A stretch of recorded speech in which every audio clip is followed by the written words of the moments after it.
Pride and Prejudice by Jane Austen. Chapter 26. Mrs. Gardiner's caution to Elizabeth was punctually and kindly given on the first favorable opportunity of speaking to her alone. After honestly telling her what she thought, she thus went on. "You are too sensible a girl, Lizzie, to fall in love merely because you are warned against it, and, therefore, I am not afraid of speaking openly. Seriously, I would have you be on your guard. Do not involve yourself or endeavor to involve him in an affection which the want of fortune would make so very imprudent. I have nothing to say against him. He is a most interesting young man, and if he had the fortune he ought to have, I should think you could not do better. But as it is, you must not let your fancy run away with you. You have sense, and we all expect you to use it. Your father would depend on your resolution and good conduct, I am sure. You must not disappoint your father. My dear aunt, this is being serious indeed.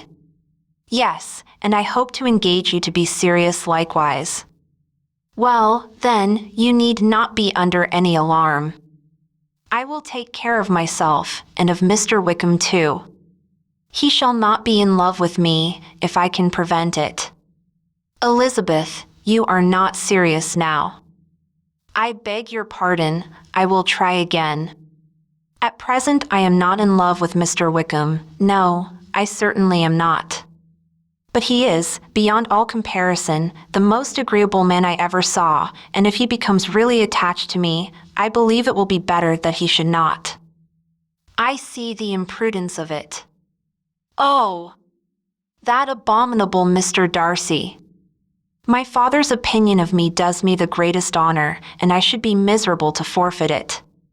My father, however, is partial to Mr. Wickham.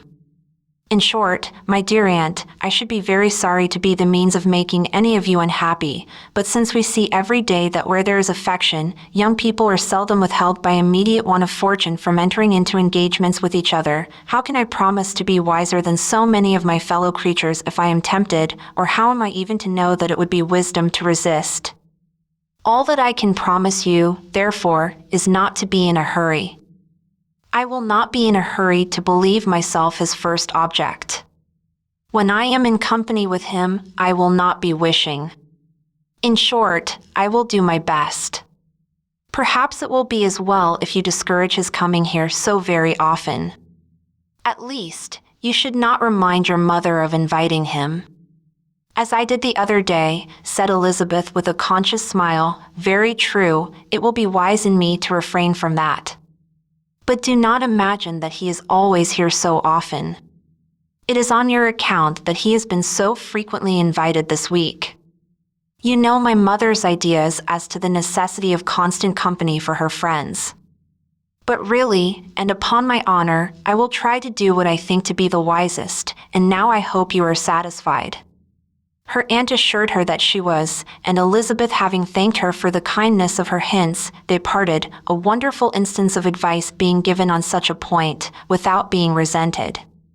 Mr. Collins returned into Hertfordshire soon after it had been quitted by the Gardiners and Jane, but as he took up his abode with the Lucases, his arrival was no great inconvenience to Mrs. Bennet.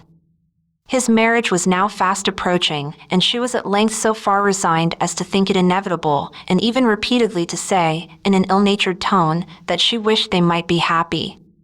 Thursday was to be the wedding day, and on Wednesday Miss Lucas paid her farewell visit, and when she rose to take leave, Elizabeth, ashamed of her mother's ungracious and reluctant good wishes, and sincerely affected herself, accompanied her out of the room.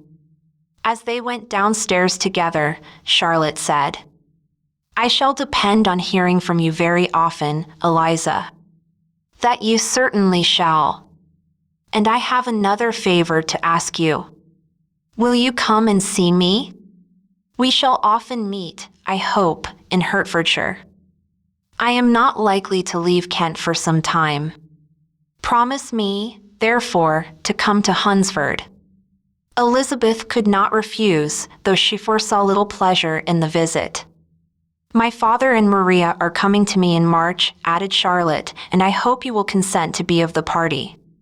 "Indeed, Eliza, You will be as welcome as either of them." The wedding took place, the bride and bridegroom set off for Kent from the church door, and everybody had as much to say, or to hear, on the subject as usual. Elizabeth soon heard from her friend, and their correspondence was as regular and frequent as it had ever been. That it should be equally unreserved was impossible. Elizabeth could never address her without feeling that all the comfort of intimacy was over, and though determined not to slacken as a correspondent, it was for the sake of what had been, rather than what was. Charlotte's first letters were received with a good deal of eagerness. There could not but be curiosity to know how she would speak of her new home, how she would like Lady Catherine, and how happy she would dare pronounce herself to be, though, when the letters were read, Elizabeth felt that Charlotte expressed herself on every point exactly as she might have foreseen. She wrote cheerfully, seemed surrounded with comforts, and mentioned nothing which she could not praise. The house, furniture, neighborhood, and roads were all to her taste, and Lady Catherine's behavior was most friendly and obliging. It was Mr. Collins's picture of Hunsford and Rosings rationally softened, and Elizabeth perceived that she must wait for her own visit there to know the rest. Jane had already written a few lines to her sister to announce their safe arrival in London, and when she wrote again, Elizabeth hoped it would be in her power to say something of the Bingleys. Her impatience for this second letter was as well rewarded as impatience generally is. Jane had been a week in town without either seeing or hearing from Caroline. She accounted for it, however, by supposing that her last letter to her friend from Longbourn had by some accident been lost. "My aunt," she continued, "is going tomorrow into that part of the town, and I shall take the opportunity of calling in Grosvenor Street." She wrote again when the visit was paid, and she had seen Miss Bingley. "I did not think Caroline in spirits," were her words, "but she was very glad to see me, and reproached me for giving her no notice of my coming to London. I was right, therefore, my last letter had never reached her. I inquired after their brother, of course. He was well, but so much engaged with Mr. Darcy that they scarcely ever saw him. I found that Miss Darcy was expected to dinner. I wish I could see her. My visit was not long, as Caroline and Mrs. Hurst were going out. I dare say I shall see them soon here." Elizabeth shook her head over this letter. It convinced her that accident only could discover to Mr. Bingley her sister's being in town. For weeks passed away, and Jane saw nothing of him. She endeavored to persuade herself that she did not regret it, but she could no longer be blind to Miss Bingley's inattention. After waiting at home every morning for a fortnight and inventing every evening a fresh excuse for her, the visitor did at last appear, but the shortness of her stay, and yet more, the alteration of her manner would allow Jane to deceive herself no longer. The letter which she wrote on this occasion to her sister will prove what she felt. "My dearest Lizzie will, I am sure, be incapable of triumphing in her better judgment at my expense when I confess myself to have been entirely deceived in Miss Bingley's regard for me. But, my dear sister, though the event has proved you right, do not think me obstinate if I still assert that, considering what her behavior was, my confidence was as natural as your suspicion. I do not at all comprehend her reason for wishing to be intimate with me, but if the same circumstances were to happen again, I am sure I should be deceived again. Caroline did not return my visit till yesterday, and not a note, not a line, did I receive in the meantime. When she did come, it was very evident that she had no pleasure in it. She made a slight, formal apology for not calling before, said not a word of wishing to see me again, and was in every respect so altered a creature that when she went away I was perfectly resolved to continue the acquaintance no longer. I pity, though I cannot help blaming her. She was very wrong in singling me out as she did. I can safely say that every advance to intimacy began on her side. But I pity her, because she must feel that she has been acting wrong, and because I am very sure that anxiety for her brother is the cause of it. I need not explain myself farther, and though we know this anxiety to be quite needless, yet if she feels it, it will easily account for her behavior to me, and so deservedly dear as he is to his sister, whatever anxiety she must feel on his behalf is natural and amiable. I cannot but wonder, however, at her having any such fears now, because, if he had at all cared about me, we must have met, long ago. He knows of my being in town, I am certain, from something she said herself, and yet it would seem, by her manner of talking, as if she wanted to persuade herself that he is really partial to Miss Darcy. I cannot understand it. If I were not afraid of judging harshly, I should be almost tempted to say that there is a strong appearance of duplicity in all this.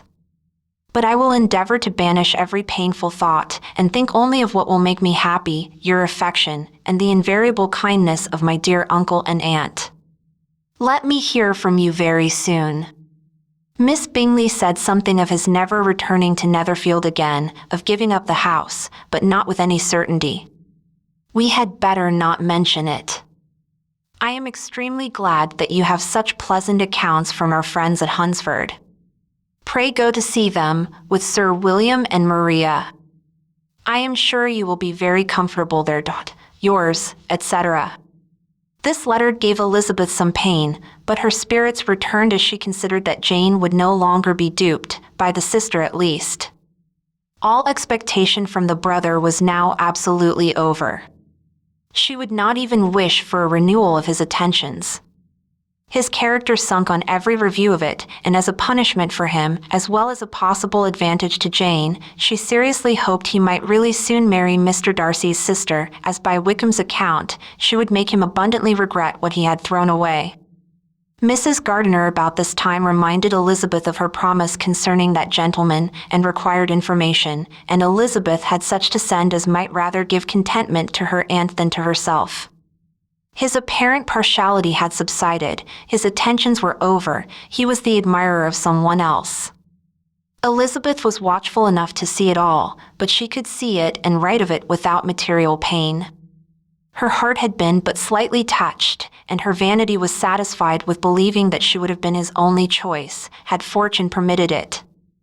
The sudden acquisition of £10,000 was the most remarkable charm of the young lady to whom he was now rendering himself agreeable, but Elizabeth, less clear-sighted perhaps in this case than in Charlotte's, did not quarrel with him for his wish of independence. Nothing, on the contrary, could be more natural, and while able to suppose that it cost him a few struggles to relinquish her, she was ready to allow it a wise and desirable measure for both, and could very sincerely wish him happy. All this was acknowledged to Mrs. Gardiner, and after relating the circumstances, she thus went on, I am now convinced, my dear aunt, that I have never been much in love, for had I really experienced that pure and elevating passion, I should at present detest his very name, and wish him all manner of evil. But my feelings are not only cordial towards him, they are even impartial towards Miss King. I cannot find out that I hate her at all, or that I am in the least unwilling to think her a very good sort of girl. There can be no love in all this. My watchfulness has been effectual, and though I certainly should be a more interesting object to all my acquaintances were I distractedly in love with him, I cannot say that I regret my comparative insignificance. Importance may sometimes be purchased too dearly. Kitty and Lydia take his defection much more to heart than I do.